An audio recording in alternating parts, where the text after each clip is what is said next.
7 मार्च को class 10th SST का exam है।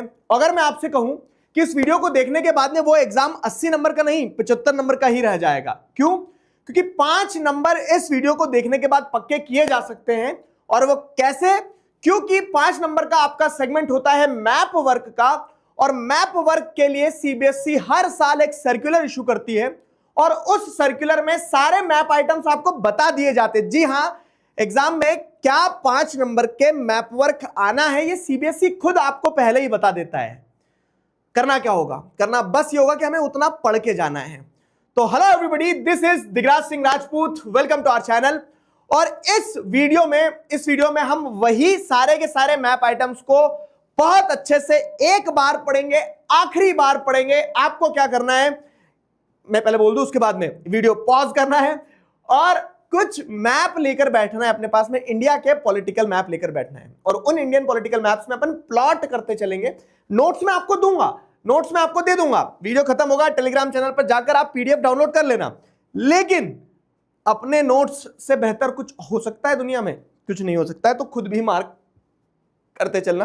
खुद मार्क करते चलोगे तो आपके लिए आसान रहेगा, रिवाइज करने में मजा आएगा और प्रैक्टिस भी हो जाएगी। तो शुरू किया जाए कार्यक्रम। अब सिंपल चीज है, देखो क्या है। वीडियो पॉज किया था तुमने? नहीं किया होगा। तो मतलब मैप लेकर बैठना है वीडियो आगे देखने से पहले। देख अभी भी मुस्कुरा रहा है। मैप लेकर बैठ जाओ। तो बेसिकली क्या है ना, मैप वर्क जो है, तो मैप वर्क 5 नंबर का आता है। 4 बुक्स हैं आपकी। 4 बुक्स में से 2 बुक को रख दो ताक पे। कौन कौन सी? इकोनॉमिक्स और सिविक्स। क्यों? क्योंकि इकोनॉमिक्स और सिविक्स से मैप वर्क नहीं आता है। मैप वर्क आएगा हिस्ट्री से और ज्योग्राफी से। एक और बात सुनो, अब हिस्ट्री और ज्योग्राफी में भी टुकड़े कर दो, पार्टीशन हो जाएगा।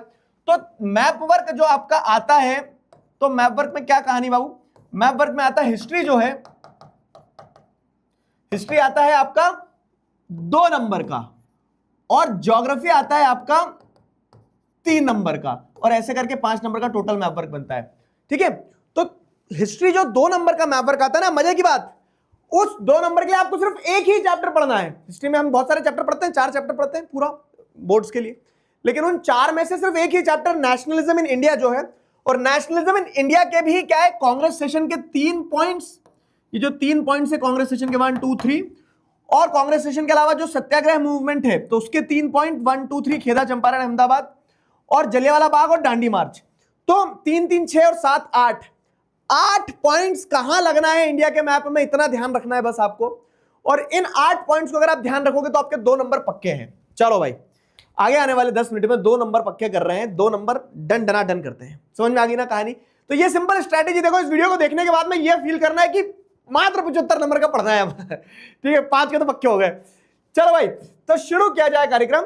उसके पहले मैं आपको बता दूं, तो हिस्ट्री का ये मैप आइटम्स है और ये सीबीएसई का सर्कुलर है। और ज्योग्राफी का जैसे आप देखोगे तो chapter resource and development, water resources, agriculture, minerals and energy resources, manufacturing industries और लाइफलाइंस इन नेशनल इकोनॉमी।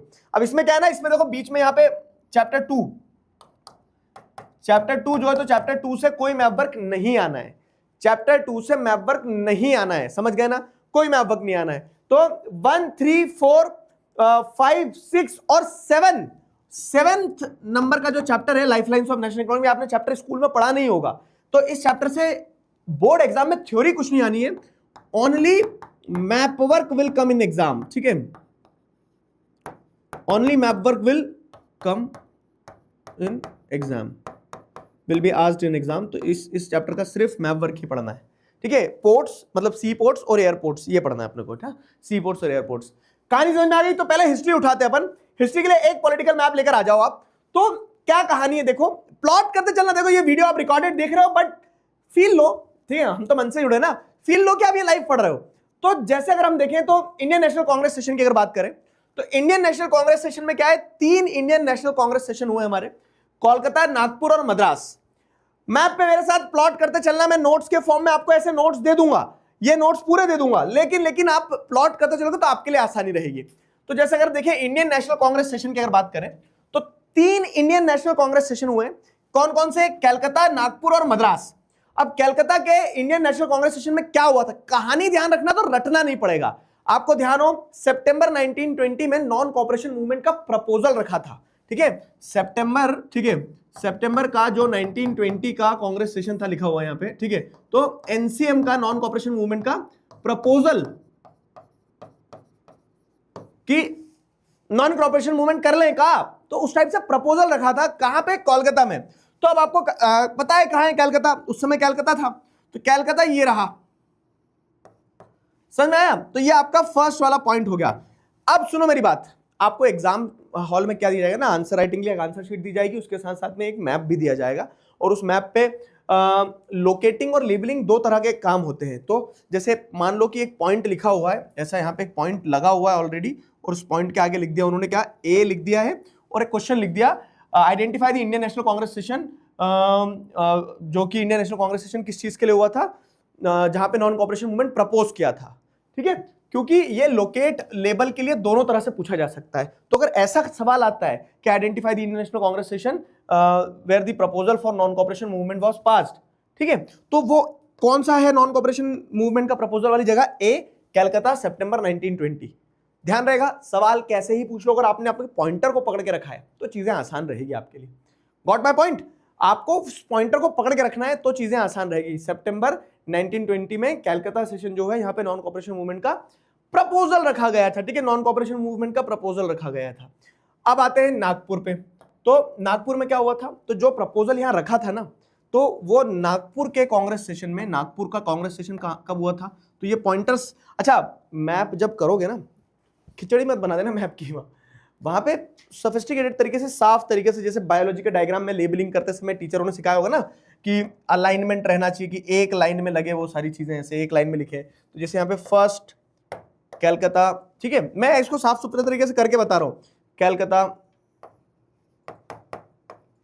सितंबर 1920, ये हो गया, समझ गए? दूसरा क्या है? नागपुर सेशन है, नागपुर दिसंबर 1920। क्लियर हो रहा है ना? ऐसे फिर क्या है, दिसंबर के उसमें क्या हुआ था? तो दिसंबर के नागपुर वाले कांग्रेस सेशन में नॉन कॉपरेशन मूवमेंट को एक्सेप्ट किया था। Non cooperation movement was accepted here, कि हां एक्सेप्ट कर लिया नॉन कॉपरेशन मूवमेंट को। फिर आता है मद्रास। मद्रास 1927 का जो कांग्रेस सेशन था, मद्रास का 1927 का जो कांग्रेस सेशन था, मद्रास के कांग्रेस सेशन में क्या हुआ? मद्रास मतलब आज का चेन्नई। तो आज का चेन्नई, ये रहा चेन्नई, ठीक है। तो चेन्नई के कांग्रेस सेशन में क्या हुआ था जो 1927 में हुआ था? तो यहां पे ना जो साइमन कमीशन आने वाला था इंडिया में, साइमन कमीशन इंडिया में जो आने वाला था, उस साइमन कमीशन को अपोज किया था, साइमन कमीशन को, ठीक है, अपोज किया था ये मद्रास का। समझ में आ रहा है? मैंने एक मैप पे तुम्हें प्रॉपर तरीके से लेबलिंग करके दिखाई है, साफ सुथरा लिखना। अगर लोकेट करने को आएगा, लेबल करने को आएगा, आइडेंटिफाई करने को आएगा, जैसे भी सवाल पूछ ले, आपने पढ़ा है तो फिर बनना चाहिए वो। क्लियर हुआ? तो जैसे मद्रास 1927 के कांग्रेस सेशन में, या फिर ऐसा पूछ लिया गया क्वेश्चन, पॉइंट नंबर 3 या फिर बी ऐसा लिखा रहेगा, क्योंकि 2 नंबर का मैपर का ना हिस्ट्री से, is marked a place where Indian National Congress session was held in 1927, तो वो मद्रास है। ठीक है, यहां पे क्या हुआ था? जो साइमन कमीशन आया था, तो साइमन कमीशन को अपोज किया गया था। ठीक है, ओपोजिशन टू साइमन कमीशन, समझ गए? साइमन कमीशन को अपोज किया गया था। Got my point? तो इस तरह से इंडियन नेशनल कांग्रेस सेशन में, एक और अंदर की बात बता दूं मैं तुम्हें कि 2 नंबर का हिस्ट्री का मेंबर का आएगा, तो 2 नंबर में से 1 नंबर तो पक्का है इंडियन नेशनल कांग्रेस सेशन की चीज पूछेंगे, और 1 नंबर की जो चीजी पूछेंगे तो 1 नंबर की चीजी इनमें से पूछ लेंगे, खेदा, चंपारण, अहमदाबाद, जलियांवाला बाग या दांडी मार्च कुछ लगाओ। बाकी एक इंडियन नेशनल कांग्रेस सेशन तो पक्का पूछेंगे वो। ठीक है, तो 3 इंडियन नेशनल कांग्रेस सेशन थे हमारे, ये तीनों इंडियन नेशनल कांग्रेस सेशन लगा लिए। ये मैंने यहाँ पे लिख के भी रखे, जैसे मद्रास तमिलनाडु में है, ठीक है, महाराष्ट्र में है, नागपुर, कलकत्ता जो है तो वेस्ट बंगाल में है, और इनके वो बताई दिए मैंने कि कहीं पे नॉन कॉपरेशन मूवमेंट प्रपोज किया, कहीं पे एक्सेप्ट किया, कहीं पे साइमन कमीशन को अपोज किया। ठीक है, इसके बाद में क्या है कहानी? 3 सत्याग्रह मूवमेंट। अब तुम्हें ध्यान हो, 1915 में गांधी जी इंडिया आए थे, 1916 में उन्होंने ऑब्जर्व किया माहौल को। 1917 की अगर बात करें हम, तो 1917 में कहां गए महात्मा गांधी? चंपारण गए। ठीक है, तो 1917 चंपारण में he was on the tour around the country, और उन्होंने जगह जगह जाके लोगों की समस्याएं समझी, उन समस्याओं के आधार पर लोगों को समाधान भी दिया, और उन समाधान में एक जो प्रबल चीज थी, एक मजबूत चीज जो थी, वो थी सत्याग्रह का आइडिया। उन्होंने सत्याग्रह का आइडिया पिच किया लोगों के सामने कि सत्याग्रह जो है बहुत महत्वपूर्ण चीज है। और उस सत्याग्रह के आइडिया में जैसे अगर आप देखोगे तो महात्मा गांधी ने पूरी कंट्री में नॉन कॉपरेशन मूवमेंट या बड़े मूवमेंट लॉन्च करने से पहले रीजनल लेवल पर अलग अलग क्या किए, मूवमेंट्स किए। तो चंपारण बिहार में है, ठीक है, चंपारण यहाँ पे बिहार में आपको देखने को मिल जाएगा, ठीक है, ये रहा चंपारण बिहार। और इस चंपारण में महात्मा गांधी ने क्या किया, जैसे अगर आप देखेंगे तो चंपारण बिहार में जाके महात्मा गांधी ने ये जैसे वही है पॉइंट 1 चंपारण, ऐसे प्लॉट करते चलो पॉइंट 1 चंपारण। यहां जाके महात्मा गांधी ने जो इंडिगो प्लांटर्स थे ना, जो इंडिगो की खेती करते थे, तो उन प्लांटर्स के फेवर में आवाज उठाई अगेंस्ट द ब्रिटिश गवर्नमेंट, ठीक है। तो इंडिगो पीजेंट्स जो है, इंडिगो पीजेंट्स, उनके लिए आवाज उठाई। खेदा में फिर जाके क्या किया, पीजेंट सत्याग्रह को सपोर्ट किया इन्होंने। 1917 में ही खेदा गए, ठीक है, पहले चंपारण गए फिर खेदा गए। अब खेदा कहाँ है, तो खेदा इज इन गुजरात, यहां लगाओ गुजरात में, ठीक है। तो यहां पे इंडिगो प्लांटर्स जो है, इंडिगो समझते हो ना, नील की खेती होती है, उड़ने वाला इंडिगो नहीं, वो तो बैठ गया ना, ठीक है, जो नील की खेती होती थी। तो इंडिगो प्लांटर्स, ब्रिटिशर्स इनसे टैक्स वसूल रहे थे और इनसे बोल रहे थे कि अब इंडिगो की खेती बंद कर दो, लेकिन इंडिगो ऐसी फसल थी कि जिसकी खेती बंद कर देंगे तो जमीन बंजर हो जाएगी। तो किसान कह रहे थे ना, तो अब हम दूसरी फसल ग्रो कर पाएंगे, और अब तुम कह रहे हो इंडिगो ग्रो मत करो, है ना। तो गांधी जी ने उनके सपोर्ट में आके उनको कंपनसेशन दिलवाया था। कंपनसेशन जितना मांगा उतना नहीं मिला, लेकिन बड़ी बात यह है कि ब्रिटिशर्स को झुकना पड़ा, कुछ तो देना पड़ा ना कंपनसेशन के नाम पे, तो वो अपने आप में एक विक्ट्री थी। तो इंडिगो प्लांटर्स के सपोर्ट में आए महात्मा गांधी यहाँ पे, ठीक है। खेदा में क्या है, पीजेंट्स की फसल खराब हो गई थी, क्रॉप फेलियर्स थे, प्लेग एपिडेमिक फैला हुआ था, तो वहां पे पीजेंट्स को टैक्स ना देना पड़े, इसके लिए महात्मा गांधी ने पीजेंट्स का साथ दिया अगेंस्ट द ब्रिटिश गवर्नमेंट, ठीक है। तो यहाँ पे आप देख सकते हो पीजेंट्स के साथ थे महात्मा गांधी। फिर अहमदाबाद मिल वर्कर, अहमदाबाद, अब यहाँ एक इंटरेस्टिंग केस है। 1918 में महात्मा गांधी अहमदाबाद जाते हैं, और 1918 में अहमदाबाद में क्या करते हैं महात्मा गांधी पता है, 1918 में महात्मा गांधी जो है, तो जो अहमदाबाद में मिल वर्कर्स थे, तो वर्कर्स स्ट्राइक कर रहे थे against the cotton mill owners, और वो ओनर्स इंडियंस ही थे। तो उन इंडियंस के अगेंस्ट में ही महात्मा गांधी ने आवाज उठाई, क्योंकि गलत ब्रिटिश या इंडियन नहीं करता है, गलत गलत ही होता है और गलत करने वाला गलत ही कहलाता है। तो महात्मा गांधी ने यहां पे क्या करा, इंडियन मिल वर्कर्स जो है, कॉटन मिल वर्कर्स, उनके सपोर्ट में आके ओनर्स के अगेंस्ट में मुकदमा कह सकते हैं ना, मुद्दा उठाया था, ठीक है। तो यहां पे आप कह सकते हो protest against the cotton mill owners, ठीक है, cotton mill owners, cotton mill owners के अगेंस्ट में आवाज उठाई थी। क्लियर हुआ। तो ये 3 सत्याग्रह मूवमेंट ध्यान रखना है। चंपारण अपन ने लगा दिया, चंपारण के बाद में एक लगाया अपन ने खेदा, खेदा सेकंड वाला पॉइंट हो गया आपका ये, ठीक है, ये सेकंड वाला पॉइंट खेदा हो गया आपका। और इसी के ऊपर जैसे अगर आप देखोगे तो अहमदाबाद है, अहमदाबाद वाला पॉइंट जो है आपका ये थर्ड पॉइंट हो गया, ठीक है, अहमदाबाद वाला आपका थर्ड पॉइंट हो गया। तो 3 सत्याग्रह मूवमेंट ध्यान रखना है बेसिकली, बस आपको इतना। 3 सत्याग्रह मूवमेंट के बाद में आ जाओ क्या, जलियांवाला बाग इंसिडेंट और दांडी मार्च। तो जलियांवाला बाग इंसिडेंट कहां हुआ, अमृतसर पंजाब, ठीक है। तो जलियांवाला बाग इंसिडेंट आपका ये हुआ, थर्ड वाला पॉइंट एकदम। बस थोड़ा और अगर अपन अमृतसर से आगे चले जाएंगे तो पाकिस्तान में चले जाएंगे, लेकिन इसीलिए क्या है, एकदम बॉर्डर पे आपको लगाना है अमृतसर, ठीक है। ये हो गया आपका अमृतसर, अमृतसर में जलियांवाला बाग इंसिडेंट हुआ, तो आपको ध्यान हो जनरल डायर ने गोलियां चलवा दी थी, तो अमृतसर। और अमृतसर के बाद में नीचे है दांडी मार्च। तो अब देखो लॉजिक लगाना है, दांडी कोस्टल टाउन, तो अपने आश्रम साबरमती आश्रम से पैदल पैदल चले थे, 200 माइल चले थे, 240 माइल चले थे, 24 दिन तक चले थे, ध्यान आ रहा है। और वो कहां पहुंचे थे, दांडी कोस्टल टाउन पे, कोस्टल एरिया में जाके उन्होंने क्या करा, नमक उबाल दिया, और यहां से सिविल डिसोबीडियंस मूवमेंट स्टार्ट हुआ था, याद आया, ठीक है। तो वो दांडी जो है कोस्टल टाउन है बाबू, ठीक है। तो ऑब्वियस है कि कोस्टल टाउन है तो समुद्र की तट पे ही लगाएंगे उसको, जो कोस्टल एरिया रहेगा वहीं लगेगा वो, है ना। तो ये हो गया आपका फोर्थ वाला point, Dandi coastal town, Dandi march का। तो ये हमने मोटा माटी समझ लिया कि इधर 5 पॉइंट इधर है और 3 पॉइंट उधर है। टोटल आपको 8 पॉइंट्स ध्यान रखना है, टोटल आपको 8 पॉइंट्स ध्यान रखना है।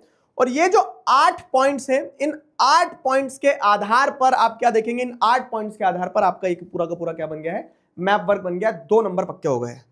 कमेंट में लिखना है कि हाँ सर हिस्ट्री कंप्लीट हो गया, हमारा 2 नंबर पक्के हो गए, और 5 भी लिखना है, रुक जाओ, तो 2 + 3 करेंगे अपन। तो ये हिस्ट्री से सिर्फ इतना मैप वर्क आना है, इसके अलावा आप मैप वर्क की 1% चिंता मत करना, दैट्स इट। हिस्ट्री से सिर्फ इतना मैप वर्क करना है अपने को। इसका आंसर मैंने यहाँ पे बना के दे दिया आपको पूरा। तो जैसे अगर अपन रिवाइज करें यहाँ पे, तो ये चंपारण है, ठीक है, मूवमेंट ऑफ इंडिगो प्लांटर्स हो गया, पीजेंट सत्याग्रह के लिए जैसे आप देखेंगे तो ये क्या बोलते हैं, खेदा हो गया, खेदा के बाद में अहमदाबाद में आप देखेंगे कॉटन मिल वर्कर्स का satyagraha against the cotton mill owners हो गया, अमृतसर पंजाब में जलियांवाला बाग इंसिडेंट हुआ था, और उसके नीचे डांडी कोस्टल टाउन जो है, तो डांडी कोस्टल टाउन में यहाँ पे देखेंगे सिविल डिसोबीडियंस मूवमेंट यहाँ से स्टार्ट हुआ था। सॉल्ट मार्च यहाँ पे एक तरह से कह सकते हो ना, यहाँ खत्म हुई थी एक तरह से, जो सॉल्ट मार्च डांडी मार्च चल रही थी वो। क्लियर हुआ? तो ये 5 पॉइंट आप, मतलब ये 2 नंबर आपके पक्के हो गए 8 पॉइंट्स में। अब आ जाओ अपन किस पे आते हैं, ज्योग्राफी पे। तो जैसे मैंने आपको बताया ज्योग्राफी का पूरा का पूरा सिस्टम क्या है कि ज्योग्राफी में चैप्टर 2 को हटा के बाकी सारे चैप्टर सारे, और बाकी सारे चैप्टर्स में भी क्या है मैं आपको बता रहा हूं कि बहुत इजी है। इधर बहुत सारे पॉइंटर्स आपको दिखते होंगे, लेकिन बहुत सारे पॉइंटर्स को अगर लॉजिक लगा के करोगे तो आसान रहेगा। फाइन, लॉजिक लगा के करेंगे तो आसान रहेगा। तो इन पॉइंटर्स पे कूदी मारते हैं। सबसे पहले रिसोर्सेज एंड डेवलपमेंट। सुनो मेरी बात, किसी को बताना मत, ये आपके और मेरे बीच की बात है कि रिसोर्सेज एंड डेवलपमेंट वाला जो चैप्टर है ना, इस चैप्टर से मैप वर्क आता है किस चीज के लिए, जो सीबीएसई ने लिखा है, identification of major soil type. अब आइडेंटिफिकेशन क्या होगा कि वो मान लो ऐसे एक सॉइल को शेड करके दे देंगे आपको, ठीक है, मैप पे ऐसा अगर शेडेड पार्ट रहेगा तो इस शेडेड पार्ट को आपको बताना होगा कि आइडेंटिफाई दी सॉइल टाइप, यहाँ पे कौन सी सॉइल है ये, ठीक है, तो ये कौन सी सॉइल होगी। अब ऑब्वियस है आपके मन में आ गया जवाब, मुझे सुनाई देगा, लेटराइट बोला आपने, तो ये लेटराइट सॉइल है, मन से जुड़े ना अपन, तो ये लेटराइट सॉइल है, ठीक है, ये लेटराइट सॉइल है। अब क्या होगा, इस तरह के क्वेश्चन बनना चाहिए अकॉर्डिंग टू सीबीएसई, पर जो अपने दोनों के बीच की बात है, मैं इतने सालों से देख रहा हूं, ठीक है, कभी भी बोर्ड एग्जाम में किसी भी सेट में ये वाले टॉपिक से क्वेश्चन बहुत ही कम आए हैं, मतलब नेग्लिजिबल है। मैंने तो देखा नहीं कभी एक आधा अलग अलग रीजन्स के किसी रीजन में एक आधा क्वेश्चन फंस गया तो फंस गया, नहीं तो ये दिया जरूर है लेकिन इस पर क्वेश्चन आते नहीं है, तो छोड़ देते सर, छोड़ना नहीं है, पढ़ के सब कुछ चलना। अगर आ गया तो, अभी तक नहीं आया, इस साल आ गया तो, क्योंकि दिया तो है सिलेबस में, तो एक बार नजर दौड़ा लो। लेकिन नजर क्या दौड़ाना है, देखो, तो आपको मेजर सॉइल टाइप्स पता करना है। एल्यूवियल सॉइल है, एक ब्लैक सॉइल है, एक रेड एंड येलो सॉइल है, लेटराइट सॉइल है, एरिड सॉइल है, फॉरेस्ट सॉइल है, ठीक है। तो अब ऑब्वियस है कि पहला पॉइंट अगर हम देखें तो एल्यूवियल सॉइल कहां मिलेगी आपको, नदर्न प्लेन में और कोस्टल एरियाज पे जहां नदी है वहां एल्यूवियल सॉइल मिलेगी।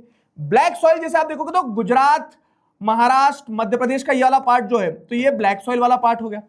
रेड एंड येलो तो साउथ इंडिया का मेजर हिस्सा और नॉर्थ ईस्ट का कुछ पार्ट, यहां पे आपको रेड एंड येलो सॉइल मिल जाएगी। लेटराइट सॉइल जहां हैवी बारिश होती है और टॉप सॉइल वॉश ऑफ हो जाती है, तो ऐसे तो पैचेस में है रेड सॉइल, लेटराइट सॉइल, लेकिन आपको 2 पैच याद रखना है, एक वेस्टर्न घाट वाला और एक मेघालय वाला।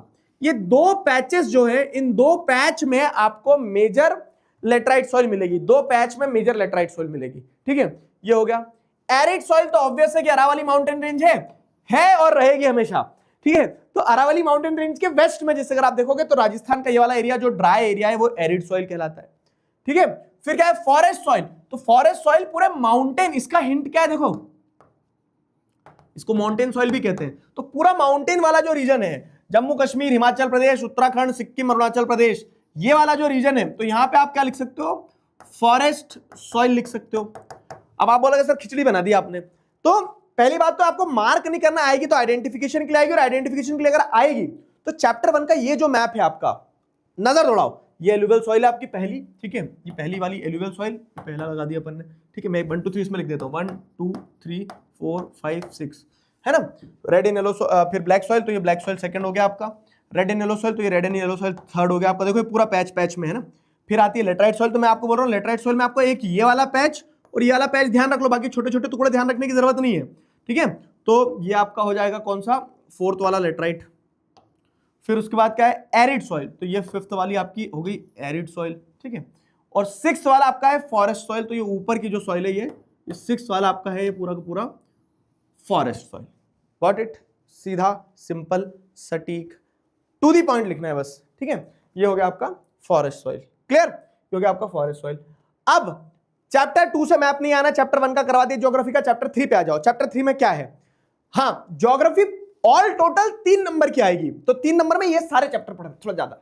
अब बोलो सर हिस्ट्री में तो आपने 2 नंबर के लिए 8 ही पॉइंट पढ़ा है और इसमें हर एक चैप्टर में 8 पॉइंट पढ़ा रहे हो, ठीक है, थोड़ा सा ज्योग्राफी में 3 नंबर के हिसाब से अपने को ज्यादा पढ़ना, लेकिन 5 नंबर के हिसाब से तो ओवरऑल आपको पता चल गया ना पेपर, फिर शिकायत कर दो। तो लोकेटिंग एंड लेबलिंग की अगर बात करें तो लोकेटिंग एंड लेबलिंग में क्या, देखो डैम्स आएंगे चैप्टर 3 से, वाटर रिसोर्सेज चैप्टर है। वाटर रिसोर्सेज चैप्टर में आपको डैम्स दिए गए हैं, जैसे सलाल डैम आपका, ठीक है, इसकी भी 1 2 3 कर दे क्या, 1 2 3 4 5 6 7 और 8, ठीक है। 1 2 3 करने के बाद में आप देखें सलाल, तो सलाल डैम जो है आपका कहां पे है, सलाल डैम आपका है कश्मीर वाले रीजन में, सलाल डैम आपने लगा लिया, फाइन, ये 1 वाला हमने सलाल मार्क कर दिया,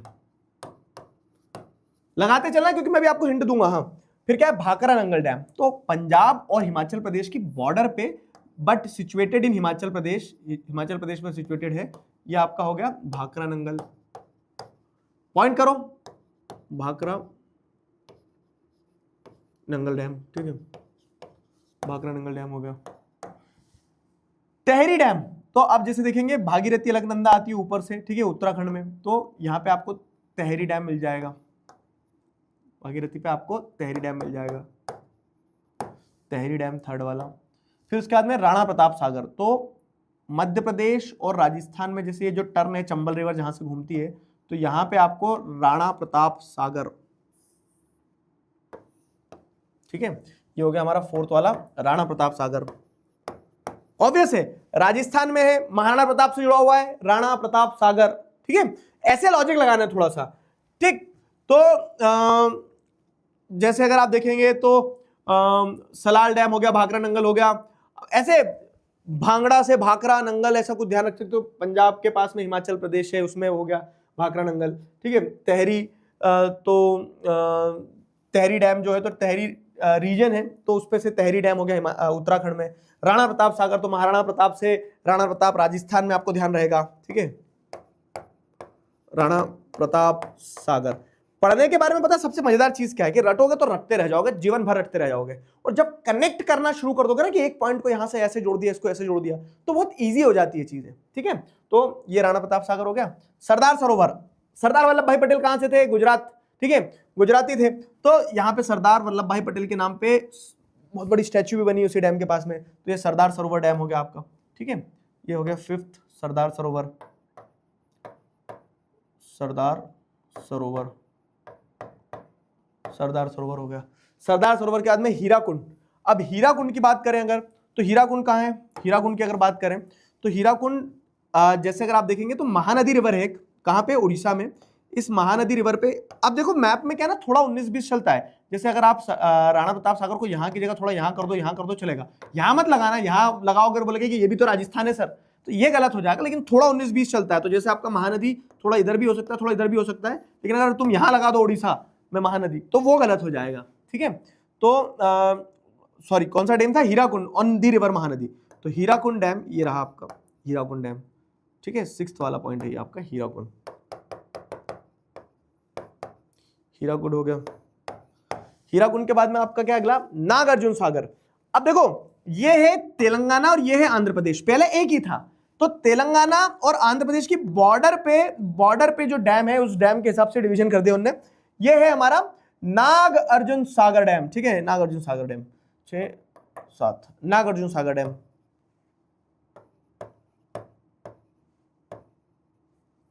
ठीक है, नागार्जुन सागर डैम। और लास्ट जो है तुंगभद्रा, तुंगभद्रा रिवर जो है, तो तुंगभद्रा टुंग टुंग करते करते आती है, और कौन सी रिवर है, तो आप जैसे देखोगे कृष्णा रिवर में आके मिलती है, तो इस कृष्णा रिवर में तुंगभद्रा डैम मिलती है, और तुंगभद्रा डैम के ऊपर, तुंगभद्रा रिवर के ऊपर तुंगभद्रा डैम है, but it is situated in Karnataka, ठीक है, कर्नाटका में सिचुएटेड है, तो ये हो गया आपका तुंगभद्रा। क्लियर हुआ, ये हो गया तुंगभद्रा, TUNGA, तुंगभद्रा, BHADRA, तुंगभद्रा। चलो प्लॉट कर रहे हो कि नहीं, मैं प्लॉट करे जा रहा हूं, आपको प्लॉट करते चलना, दिमाग में बैठाना है ताकि वो एक बार प्रैक्टिस हो जाए। इसको याद रखना है, तो याद रखने के लिए मैंने इजी नोट्स के लिए सारे नोट्स जो है ना वो दिए हैं, लेकिन फिर भी एक एक पे मैं प्लॉट क्यों करवा रहा हूं, ताकि आप प्लॉट करो साथ में, ठीक है। तो सलाल प्रोजेक्ट एक रिवाइज करते हैं एक बार। दूसरा है Bhakra Nangal is in Himachal Pradesh, Tehri is in UK, United kingdom में पहुंच जाना, एक यूके हमारे पास भी उत्तराखंड, ठीक है, तो एक उत्तराखंड में यूके हमारा भी है। फिर उसके बाद क्या है, Rana Pratap Sagar, Rana Pratap Sagar is in Rajasthan, Sardar Sarovar is in Gujarat, Hirakud is in Orissa, Orissa के बाद में Nagarjuna Sagar is on the border of Telangana and Andhra Pradesh, and Tungabhadra जो है तो तुंगभद्रा इज इन कर्नाटका। ठीक है, तो ये सारे डैम्स हो गए, क्लियर है। वाटर रिसोर्सेज से यही मैप वर्क आना है डैम्स का। अब इसके बाद में आगे बढ़ते हैं, आगे बढ़ते कहां पहुंचते हैं, एग्रीकल्चर चैप्टर पे। एग्रीकल्चर चैप्टर में क्या है मैप वर्क, एग्रीकल्चर चैप्टर में अगर मैप वर्क की बात करें तो एग्रीकल्चर चैप्टर का मैप वर्क बड़ा सिंपल सीधा सरल है, जिसमें आपको सबसे पहले तो major areas of rice and wheat identify करना है। तो देखो क्या होता है ना, राइस क्या है ये एग्रीकल्चर चैप्टर में पढ़ा भी है, तो थ्योरी जो पढ़ी है ना, जरूरी नहीं कि मैप वर्क में सारा याद ही होना चाहिए, अगर थ्योरी अच्छे से पढ़ी तो भी काम बन जाएगा। तो आइडेंटिफाई करने को आएगा कि अगर मान लो, अगेन आइडेंटिफाई वाले मैप बहुत कम आते हैं एग्जाम में, लेकिन दिए हैं सिलेबस में तो पढ़ते चल रहे हैं। तो अगर मान लो क्या है कि एक ऐसा एरिया शेड कर दिया, बोल दिया बताओ which crop is produced majorly in this region, इस रीजन में कौन सी क्रॉप प्रोड्यूस होती है, मन में जवाब दो, वीट बोला, यस, तो ये वीट प्रोड्यूसिंग है, Punjab, Haryana, western Uttar Pradesh, central India, ये वीट प्रोड्यूसिंग एरिया है। ठीक है, अब राइस को क्या चाहिए रहता, अपन ने पढ़ा था कि उसको ज्यादा पानी चाहिए, फर्टाइल सॉइल चाहिए, 200 सेंटीमीटर से ज्यादा रेनफॉल चाहिए रहती है। तो राइस जो है ना, बिहार, उड़ीसा, कोस्टल रीजन्स, ये वाला जो रीजन है, तो इस रीजन में राइस ज्यादा प्रोड्यूस होती है, वीट इधर प्रोड्यूस होता है और राइस इधर प्रोड्यूस होती है, क्लियर है। तो मेजर राइस प्रोड्यूसिंग एरिया ये है। तो अब जैसे अगर आप देखोगे तो मेजर वीट प्रोड्यूसिंग एरिया ये रहा, वीट है ना, this is major wheat producing area, and this track of coastal region, Bihar, Odisha वाला ये वाला जो क्षेत्र है, तो this track is the major producer of rice, ये ट्रैक जो है मेजर प्रोड्यूसर है राइस का। ठीक है, identify the major areas of rice and wheat, clear है, राइस एंड वीट क्लियर हो गया। राइस एंड वीट अगर क्लियर हो गया तो आगे बढ़े एक बार और। अब आगे बढ़ते हैं कहां पे, identify the largest and major producer states of these crops. ठीक है, वो तो आइडेंटिफिकेशन के लिए था, ये आइडेंटिफिकेशन के लिए था कि एरिया बताओ। अब क्रॉप्स के स्टेट अगर स्पेसिफिकली पूछ लिया जाए, सवाल कैसा बनेगा, सवाल आपसे ये भी बोल सकते हैं कि मतलब आपको एक स्टेट मार्क करके दे दिया है, एक स्टेट मार्क करके दे दिया ये, और इस स्टेट को लिख दिया अगर ए, और बोल दिया है कि यहाँ पे ए के आगे क्वेश्चन मार्क लगा दिया, identify the state which is the major producer of cotton. तो ये कौन सा स्टेट, अगर आपको ये भी पता है ना, तो आपको कॉटन और ये वो सारी चीजें याद रखने की जरूरत नहीं है। मेन इंपॉर्टेंट काम तो देखो, अब तो क्या एग्जाम पास आ गए, लेकिन मैं 9th में जब आते हो तब से बोलते आ रहा हूं, कुछ करो ना करो एक मैप चिपका लो कहीं, ठीक है, घर के सामने जहां सोते हो, ऊपर सीलिंग पे, बेड पे, बाथरूम में चिपका लो, जहां ज्यादा समय बैठे रहते हो वहां चिपका लो। लेकिन उस मैप को चिपकाने के बाद में क्या है, उस मैप को चिपकाने के बाद में सारे स्टेट्स याद कर लो कि कौन से स्टेट किधर है। आपसे बोल रहा हूं तमिलनाडु, तो आपको तुरंत दिमाग में आना चाहिए कि तमिलनाडु इधर है, मतलब एक वो विजुअल मेमोरी क्रिएट करना है। क्यों, क्योंकि उससे क्या रहता है ना, बहुत आसान रहता है चीजें याद रखना कि क्या किधर है। ठीक है, अभी तक नहीं किया है तो अभी भी कर सकते हो, कोई बहुत बड़ी चीज नहीं। अगर मैप आपने चिपका लिया ना अपने स्टडी टेबल के पास में, तो चलते फिरते घूमते घूमते आपको पता लग जाएगा। और जितने लोगों ने चिपकाया है, आपको क्या करना है, आपको एक फोटो लेना है बढ़िया अपने साथ सेल्फी, और बताना कि हाँ सर टास्क डन, हमने मैप चिपका के रखा और याद भी है हमें, अपने अपने स्टडी टेबल का वो बताना मुझे फोटो खींच के इंस्टाग्राम पे टैग करके। ठीक है, तो अब क्या है ना, अब इस तरह से क्या है, लार्जेस्ट और मेजर प्रोड्यूसर स्टेट्स ऑफ ये पूछा जाता है, तो आपको आइडेंटिफाई करना है। शुगर केन का मेजर प्रोड्यूसर कौन है, शुगर केन का मेजर प्रोड्यूसर है 1, ठीक है, यूपी, ये यूपी है, उत्तर प्रदेश में सबसे ज्यादा शुगर केन प्रोड्यूस होता है। 2, अब शुगर केन का प्रोडक्शन साउथवर्ड शिफ्ट भी हो रहा है, लेकिन Uttar Pradesh is the major producer. Tea का मेजर प्रोड्यूसर कौन है, तो टी आसाम में मिलेगी आपको, तो टी का मेजर प्रोड्यूसर जैसे अगर आप देखेंगे second, tea Assam, Assam is the major producer of tea. Third producer क्या है, कॉफी। कॉफी की अगर बात करें तो कॉफी कहां मिलेगा आपको, देखो कॉफी विथ करण एक प्रोग्राम आता है, कॉफी विथ करण, है ना, तो के से करण होता है, के से कर्नाटका होता है, और कर्नाटका में करण थोड़ा सा आ ही जाता है, तो ठीक है, तो कॉफी विथ करण से आप के से याद रख लेना कर्नाटका, क्लियर हुआ। तो यहां पे हम लिख देते हैं क्या, थर्ड का coffee with Karan, coffee with Karan की बोल रहा हूं, कॉफी मेजर प्रोड्यूसर कौन है, कर्नाटका। ठीक है, ये हो गया। रबर का मेजर प्रोड्यूसर कौन है, अब रबर आपको पता है अंडमान निकोबार आइलैंड हो गया, तो वो ट्रॉपिकल एरियाज में होती है। तो अगर साउथवर्ड जाएंगे हम, तो साउथवर्ड जैसे आप देखोगे केरला जो है, तो केरला एक मेजर प्रोड्यूसर है किस चीज का, रबर का। रबर का मेजर प्रोड्यूसर हो गया आपका केरला, ठीक है, हमारा केरला, तो 4 चौथे नंबर का केरला, ठीक है, केरला हो गया मेजर प्रोड्यूसर रबर का। God's own land. फिर रबर के बाद में जाओ कॉटन, तो जो मैंने आपको बताया कि 5वें नंबर पे आपका क्या है, कॉटन का मेजर प्रोड्यूसर कौन है, महाराष्ट्र। ठीक है, महाराष्ट्र आपका कॉटन का मेजर प्रोड्यूसर हो गया। ब्लैक सॉइल है, ठीक है, तो महाराष्ट्र हो जाएगा। जूट की अगर बात करें तो जूट क्या है, क्रॉप अपन एग्रीकल्चर चैप्टर में पढ़ी है, नखरीली क्रॉप है बड़ी, जहां पे क्या है बहुत ज्यादा उसको पानी चाहिए, बहुत ज्यादा उसको क्या चाहिए, फर्टाइल सॉइल चाहिए और टेम्परेचर भी हाई चाहिए, और वो इतने नखरे कोई सह सकता है तो वेस्ट बंगाल में ही सह जा सकते हैं बस। तो इसीलिए वेस्ट बंगाल जो है मेजर प्रोड्यूसर है जूट का, तो ये वेस्ट बंगाल मेजर प्रोड्यूसर हो गया जूट का। ये मैंने आपको प्लॉट करवा दिया है, ये प्लॉट यहां पे करवाया मैंने आपको, लेकिन अगर आप देखोगे तो इसकी प्लॉटिंग के साथ साथ मैंने आंसर यहां दे दिए हैं कि मेजर प्रोड्यूसर 1 जो है sugar cane Uttar Pradesh, second Assam, Karnataka, Kerala, cotton Maharashtra और जूट का वेस्ट बंगाल। क्लियर है? तो इस तरह से ये मेजर लार्जेस्ट या major producing states of following crops जो ये पूछा जाएगा एग्जाम में, और ये आपको पता होना चाहिए। क्लियर हुआ? अब आगे बढ़े यहां से एक कदम और, अब आ जाओ मिनरल्स एंड एनर्जी रिसोर्सेज। देखो मिनरल्स एंड एनर्जी रिसोर्सेज और मैन्युफैक्चरिंग इंडस्ट्रीज में बहुत सारी सिटीज पूछी गई है। आगे के तो जो चैप्टर है ये वाला और इसके बाद वाला, इनमें बहुत सारी सिटीज पूछी गई है। तो अब मिनरल्स एंड एनर्जी रिसोर्सेज की अगर बात करें तो मिनरल्स एंड एनर्जी रिसोर्सेज में सबसे पहले बात करते हैं, आइडेंटिफाई करना आपको आयरन और माइंस। तो ऐसा हो सकता है कि जैसे वो क्या कर दे, एक माइन लगा के दे दे आपको यहाँ पे, ठीक है, एक माइन प्लॉट करके दे दी, यहाँ पे बोल देंगे identify the mine marked A on the map of given political map of India. ठीक है, एक आयरन और माइन आइडेंटिफाई करो, तो आपको वो बताना रहेगा। तो जैसे ये आइडेंटिफाई करने को भी आ सकती है, लोकेट लेवल को भी आ जाती है, क्योंकि ये मैंने ट्रेंड देखा है, लोकेट लेवल को भी आ जाती है। तो जैसे भी आए अगर आपने अच्छे से पढ़ लिए तो इजी रहेगा।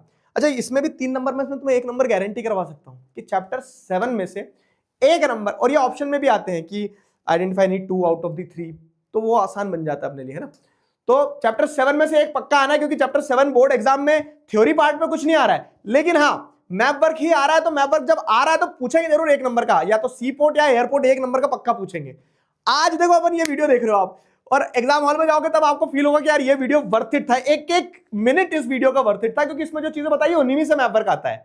ठीक है, तो मयूरभंज, दुर्ग, बेलादिला, बेलारी और कुद्रेमुख। तो आपने अगर आप ध्यान रखोगे बेलारी, चित्रदुर्गा, चिकमंगलुरु, तुमकुर बेल्ट, ठीक है, तो ये दोनों तो कर्नाटका में हो गई। ये आपका कहां पे हो गया, दुर्ग, बस्तर, चंद्रपुर बेल्ट जो है, तो दुर्ग और बेलादिला ये अपन ने आयरन और बेल्ट्स पढ़े थे ना, तो ये आपका छत्तीसगढ़ में हो जाएगा। और फिर मयूरभंज की अगर बात करें तो जैसे ये कर्नाटका में हो गया। अपन ने 4 बेल्ट्स पढ़े थे अगर ध्यान हो, तो ओडिशा झारखंड बेल्ट, तो मयूरभंज ओडिशा झारखंड बेल्ट में आ जाएगा। ठीक है, और दुर्ग, बेलादिला ये छत्तीसगढ़ में आ जाएगा।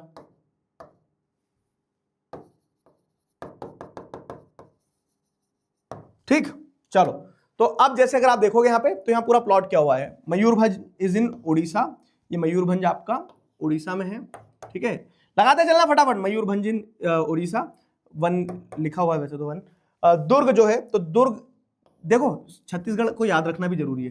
कैसे याद रखोगे छत्तीसगढ़ को, तो अगर आप मैप पे देखोगे तो एक सी हॉर्स बना दूं, है ना, सी हॉर्स नहीं रहता ऐसे ऐसे चलता है जो टुमुक टुमुक करके, तो वो सी हॉर्स टाइप दिखता है आपको, तो ऐसे ध्यान रहेगा, बीच में फंसा हुआ एक स्टेट है, लैंडलॉक्ड स्टेट है। बच्चे कंफ्यूज हो जाते हैं कि ये छत्तीसगढ़ है, ये छत्तीसगढ़ है, कौन सा छत्तीसगढ़ है, तो लैंडलॉक्ड है, और उसको थोड़ा सा सीधा करके देखोगे तो एक सी हॉर्स की तरह दिख रहा है आपको, तो वो छत्तीसगढ़ है।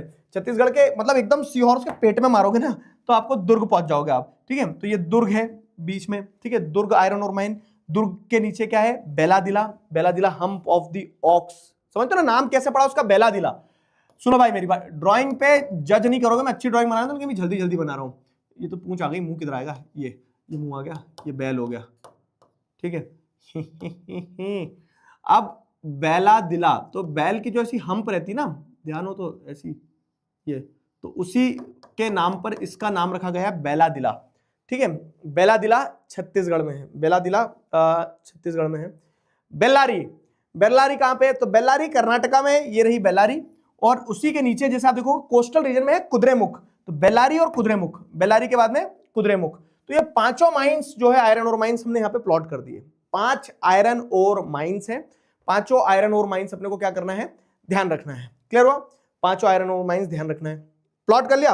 आयरन और माइन के बाद में जाओ किस चीज पे, आइडेंटिफाई कोल माइंस, कोयला, कोयला कहां मिलता है, तो कोयले की अगर हम बात करें तो कोयला कहां मिलेगा, कोयला जैसे आप देखोगे तो रानीगंज, बोकारो, तालचेर और नैवेली, ये कोल माइंस है। रानीगंज कहाँ है? तो देखो जय महारानी, तो अब महारानी, रानी वर्ड किसके लिए लगा गया है? तो जय माता दी के लिए लगा ना, ठीक है।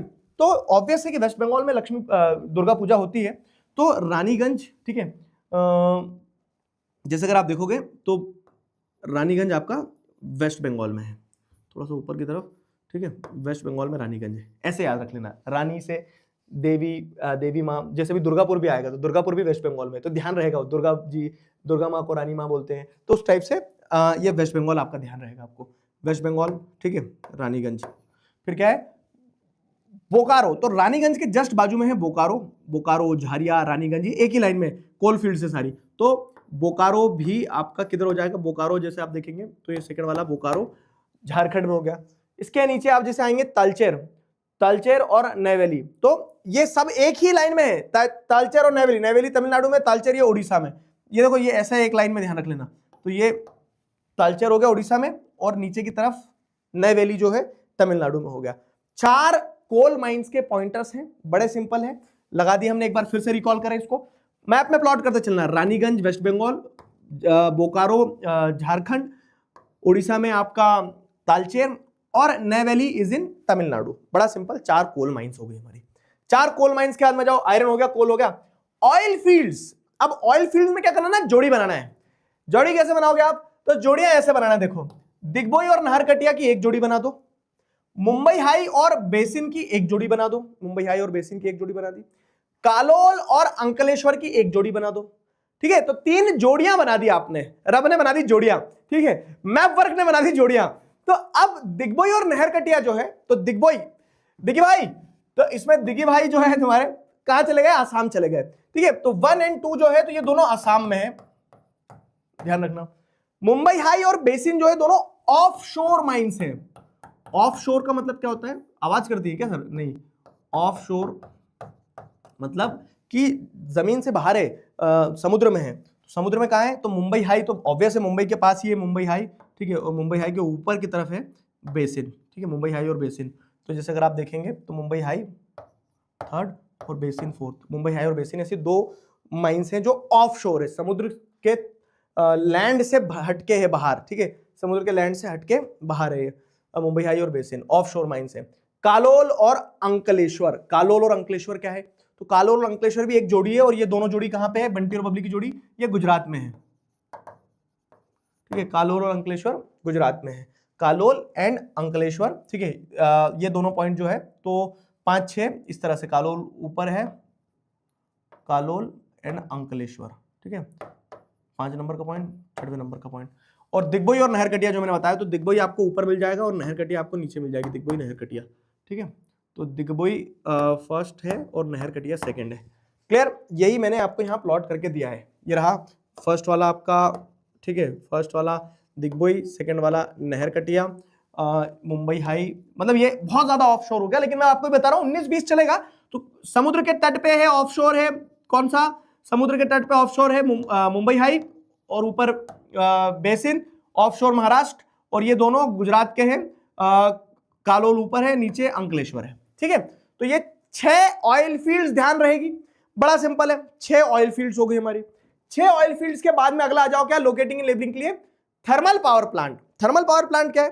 तो जो बोलते ना कि कोयला जला के जो बिजली बनाई जाती है, तो कोयला जला के बिजली बनाने वाला काम कहां हो रहा है? तो नामरूप इज इन असम, नामरूप असम में है, और सिंगरौली इज इन एमपी, और रामागुंडम जो है, तो Ramagundam is in I guess Ramagundam Andhra Pradesh या तेलंगाना में कहीं है, ठीक है। एक बार देख लेते हैं इसमें तेलंगाना में। तो यहां पे आपको देखने को मिल रहा है तेलंगाना में, ये रहा आपका रामागुंडम, तेलंगाना में रामागुंडम है, सिंगरौली है। अब देखो मैं वही बता रहा हूं, मध्य प्रदेश में सिंगरौली है। अब मध्य प्रदेश में है तो यहां नहीं लगाओगे आप मध्य प्रदेश में, ये गलत हो जाएगा। हाँ, सिंगरौली थोड़ा इधर लगा दिया, थोड़ा इधर लगा दिया, वो चल जाएगा। 19-20 चलेगा, 19-90 नहीं चलेगा मेरे दोस्त, ठीक। तो ये आपका सिंगरौली, और ये रहा नामरूप। नामरूप इज इन आसाम, ठीक है। नामरूप, सिंगरौली और रामागुंडम, नामरूप, सिंगरौली, रामागुंडम, ये तीनों पॉइंटर्स अपन ने लगा लिए। ये हो गया हमारे क्या? Thermal power plant. Thermal power plant के बाद में अगला है nuclear power plant. Nuclear power plant क्या होता है? जहां पे न्यूक्लियर एनर्जी निकाली जाती है। जैसे थर्मल पावर प्लांट में कोल, पेट्रोलियम और नेचुरल गैस जला के बिजली बनाई जाती है, और न्यूक्लियर पावर प्लांट में कह सकते हैं ना जो हाईली रिएक्टिव एलिमेंट्स हैं, जैसे यूरेनियम हो गया, थोरियम हो गया, मोनोजाइट सैंड्स ऑफ केरला होगी, तो उनमें से जो हाईली रिएक्टिव एलिमेंट्स निकलते हैं उनके एटॉमिक स्ट्रक्चर को अल्टर करके बिजली बनाई जाती है ना, तो वो न्यूक्लियर पावर प्लांट्स होते हैं। और न्यूक्लियर पावर प्लांट कहां कहां दिए हैं, देखो नरोरा यूपी, ठीक है, Narora is in UP Uttar Pradesh. Kakrapar जो है, तो काकरापारा आपका कहां पे है, काकरा, देखो ऐसे याद रखना है, काकरापारा, खाकरा फाफड़ा, जेठालाल गुजरात, गुजराती केम छो मजा में, तो काकरापारा जो है तो ऐसे ध्यान रख लेना गुजरात में है। तारापुर, तो तारापुर इज इन महाराष्ट्र, तारों का शहर मुंबई, तो वैसे तारापुर वो ध्यान रख लेना, तारा सुतारिया कहीं कहीं तो पहुंच गए तुम, तो तारापुर आपका हो गया महाराष्ट्र में। और कलपक्कम, अब कलपक्कम अपने आप में साउंड कर रहा है, कैसा साउंड कर रहा है, क्योंकि साउथ इंडियन लैंग्वेज होगी, तो कलपक्कम तमिलनाडु में हो जाएगा, कलपक्कम तमिलनाडु में हो जाएगा। क्लियर हुआ? तो ये चारों अगर पॉइंट करें अपन, तो हाँ ये चारों पॉइंट करें तो नरोरा इज इन उत्तर प्रदेश, ये रहा नरोरा यूपी, ठीक है, Narora is in UP, Narora UP पहला पॉइंट, नरोरा यूपी। दूसरा ये रहा गुजरात कोस्टल रीजन पे, तीसरा भी उसके नीचे जस्ट तारापुर भी महाराष्ट्र में है, और चौथा है कलपक्कम, ये तमिलनाडु में, ठीक है, चौथा कलपक्कम तमिलनाडु में। 4 पॉइंट्स हैं, 4 पॉइंट्स इजी टू रिमेंबर हैं, बताओ इजी टू रिमेंबर है, ये न्यूक्लियर पावर प्लांट्स हो गए। न्यूक्लियर पावर प्लांट्स के बता जाओ किस पे, मैन्युफैक्चरिंग इंडस्ट्रीज पे, समझ में आया ना? तो अब हमारे पास 2 और चैप्टर के मैप वर्क है। मैन्युफैक्चरिंग इंडस्ट्रीज में सिटीज हैं, भर भर के सिटीज हैं, और लास्ट जो है लाइफलाइंस ऑफ नेशनल इकोनॉमी, उसमें एयरपोर्ट्स और सी पोर्ट है। तो अगर हम बात करें मैन्युफैक्चरिंग इंडस्ट्रीज की, कॉटन टेक्सटाइल इंडस्ट्री पे पहले बात करते हैं। तो इन शहर में कॉटन टेक्सटाइल इंडस्ट्रीज है। अब वो आपसे बोल सकते हैं locate Indore on the given political map of India a major cotton textile industrial hub. Simple है, ऐसा क्वेश्चन आ जाएगा। या फिर वो ऑलरेडी लोकेट कर देंगे इंदौर, सेव खाओगे क्या, क्यों भाई सेव खाओगे क्या इंदौर वाले, तो समझ में आए, इंदौर लोकेट कर देंगे और बोलेंगे क्या कि identify the point A marked on the political map of India as the it is the major cotton textile industrial zone. तो ऐसे पूछ लो या डायरेक्ट इंदौर पूछ लो, हम तो पहुंच ही जाएंगे, ठीक है क्या भाई। तो अब जैसे अगर हम बात करें यहाँ पे मुंबई, इंदौर, सूरत, कानपुर, कोयंबटूर, ये आपके पास में 5 पॉइंट है। तो अब मुंबई आपको पता है महाराष्ट्र में है, इंदौर आपको पता है मध्य प्रदेश में, तो वो जगह ध्यान रखना है बस। सूरत आपको पता है गुजरात में, कानपुर आपको पता है उत्तर प्रदेश में है, कोयंबटूर आपको पता है कि नीचे की तरफ तमिलनाडु में चले जाना है अपने को। तो ये पॉइंट्स मैंने यहाँ पे मार्क कर दिए, जैसे ये आपका मुंबई महाराष्ट्र, इंदौर मध्य प्रदेश, गुजरात में सूरत, चौथा Kanpur is in Uttar Pradesh, and Coimbatore. तो जगह ध्यान रखना, किधर किधर, ईस्ट वेस्ट नॉर्थ साउथ थोड़ा थोड़ा ध्यान रख के, ठीक है, ईस्ट वेस्ट नॉर्थ साउथ थोड़ा थोड़ा ध्यान रख के उसके अकॉर्डिंग करना है काम अपने को, ठीक है, उसके अकॉर्डिंग काम करना है। तो ये कॉटन टेक्सटाइल इंडस्ट्रीज का ये सारा पार्ट हो गया। Got it? क्लियर हुआ? चलो, तो लोकेटिंग एंड लेबलिंग के लिए कॉटन टेक्सटाइल इंडस्ट्रीज आ गई। अब कॉटन टेक्सटाइल इंडस्ट्रीज के बाद में लोकेटिंग एंड लेबलिंग के लिए अगली चीज क्या आएगी, iron and steel plants. Iron and steel plants आ जाओ भाई।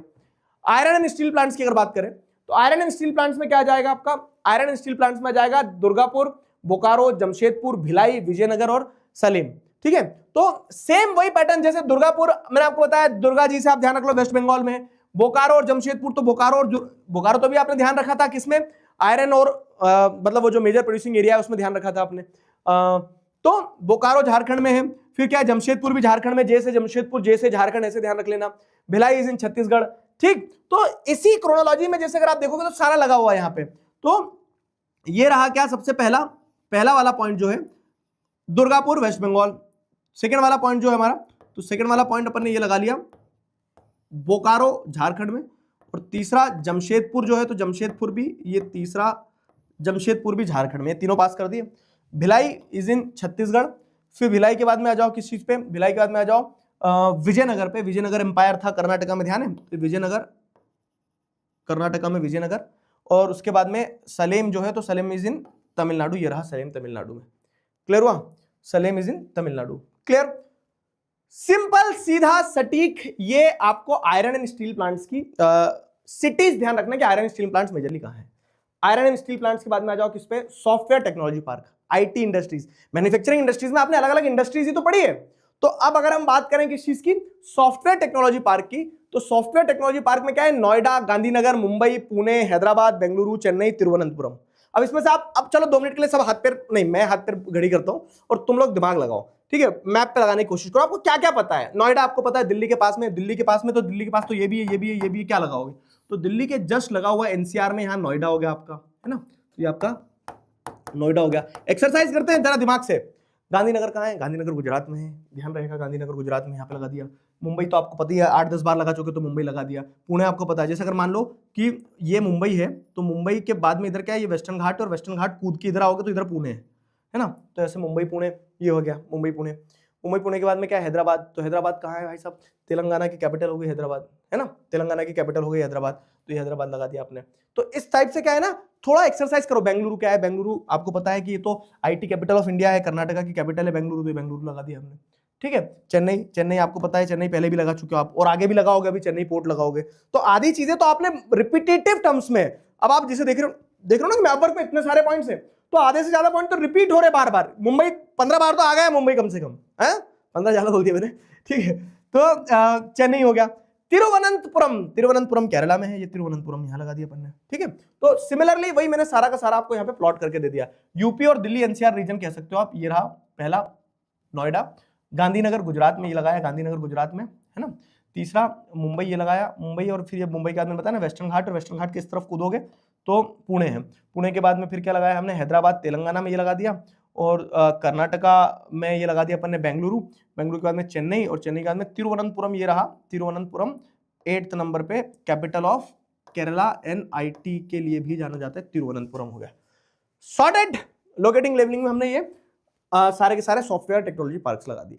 सॉफ्टवेयर टेक्नोलॉजी पार्क्स लगाने के बाद में आ जाओ क्या है, chapter 7 lifelines of national economy. अब मैं क्या बता रहा हूं, ये चैप्टर जो है only map work will come in the exam, ठीक है, ओनली मैप वर्क, सिर्फ मैप वर्क ही आएगा परीक्षा में। अब जब सिर्फ मैप वर्क ही आएगा परीक्षा में, तो मैप वर्क के ये सारे पॉइंटर्स ध्यान रहेंगे आपको, ठीक है। कौन कौन से हैं? देखो पहले सी पोर्ट्स हैं सारे, 10 पोर्ट हैं। अब बोलोगे ओ सर 10 पोर्ट याद रखना पड़ेंगे, तो चैप्टर भी नहीं पढ़ा है। मैं आपको एक ट्रिक बता रहा हूं, आपको कुछ नहीं करना, आपको इधर गुजरात से चालू होना है, ठीक है, चलना गुजरात से चलना चालू करेंगे अपन। गुजरात में पोर्ट है कांडला पोर्ट, यहां से चलना चालू करेंगे, घूमते घूमते जाएंगे तो ये कोस्टल टाउन घूमना है बस, कोस्टल टाउन्स। समुद्र के तट तट पे घूमोगे ना, सारे पोर्ट्स आपको मिल जाएंगे। 10 पोर्ट है, वो 10 पोर्ट ध्यान रखना है, ठीक है। समुद्र के कोस्टल एरिया घूमना है इंडिया, क्योंकि ऊपर इधर ऊपर से तो जमीन आ गई ना, अब तो जमीन पे तो पोर्ट आएंगे नहीं, सी पोर्ट कहां से आएंगे, जमीन पे एयरपोर्ट है। तो सी पोर्ट आपको कोस्टल रीजन में घूमना है बस, ठीक है। तो चालू करें, जैसे कांडला इज इन कहां पे? कांडला आपका गुजरात में है। और क्या हुआ था जब हमारा पार्टीशन हुआ था ना, तो यहाँ कराची पोर्ट है, कराची पोर्ट पाकिस्तान के पास है अभी, तो उस कराची, पाकिस्तान ले गया कराची पोर्ट, तो हमारा यहाँ का पूरा नॉर्थ इंडिया का ट्रेड कराची पोर्ट से होता था। तो अब कराची पोर्ट के लॉस को कंपनसेट करने के लिए हमने कांडला पोर्ट बनाया गुजरात में, ठीक है भाई। कांडला पोर्ट के बाद में क्या है, कांडला पोर्ट के बाद में मेजर ट्रेड जैसे आप देखोगे तो मुंबई पोर्ट से होता है, ये मुंबई पोर्ट, ठीक है, मुंबई पोर्ट से मेजर ट्रेड होता है। सेकंड वाला मुंबई हो गया।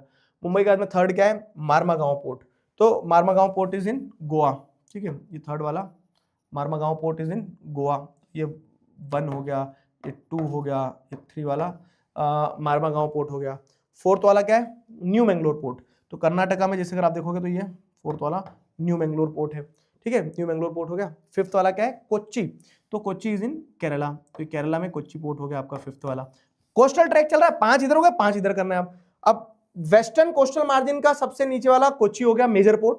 फिर लेकिन उसके बाद में टूटीकोरिन अगर जाओगे तो टूटीकोरिन तमिलनाडु में, टी से तमिलनाडु, टी से टूटीकोरिन, ध्यान रहेगा। तो ये छठवा वाला ये हो गया। फिर सातवां क्या है, चेन्नई पोर्ट, चेन्नई पोर्ट, चेन्नई कितनी बार लगा लिया पॉइंट, तो सातवां चेन्नई पोर्ट।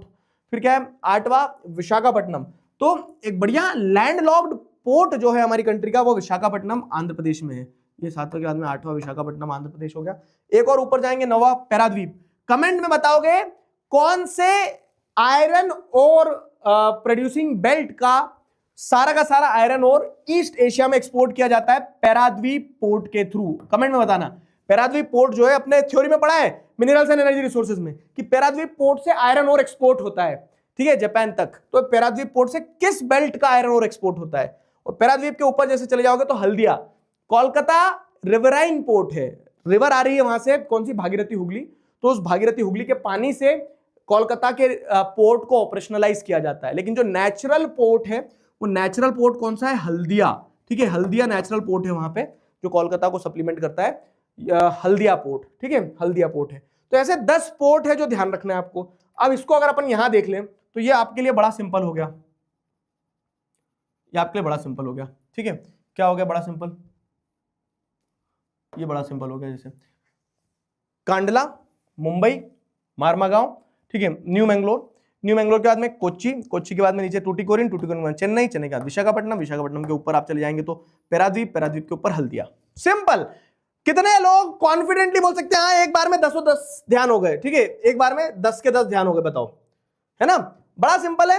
एक लाइन से आपको बस क्या करना है? लॉजिक लगाना है। जैसे मैंने आपको बताया कि कराची पोर्ट खो दिया तो कांडला बनाया, फिर मुंबई आया, मुंबई से जाने के बाद मारमागांव गोवा, मारमागांव गोवा के बाद में न्यू मैंगलोर कर्नाटका, न्यू मैंगलोर के बाद में कोच्चि, कोच्चि के बाद में इधर आप देखेंगे तो टूटिकोरिन, टी से तमिलनाडु, टी से टूटिकोरिन, और टूटिकोरिन से ऊपर 4 पोर्ट और चले जाओ, चेन्नई, विशाखापट्टनम, पैराद्वीप, और पैराद्वीप के ऊपर हल्दिया।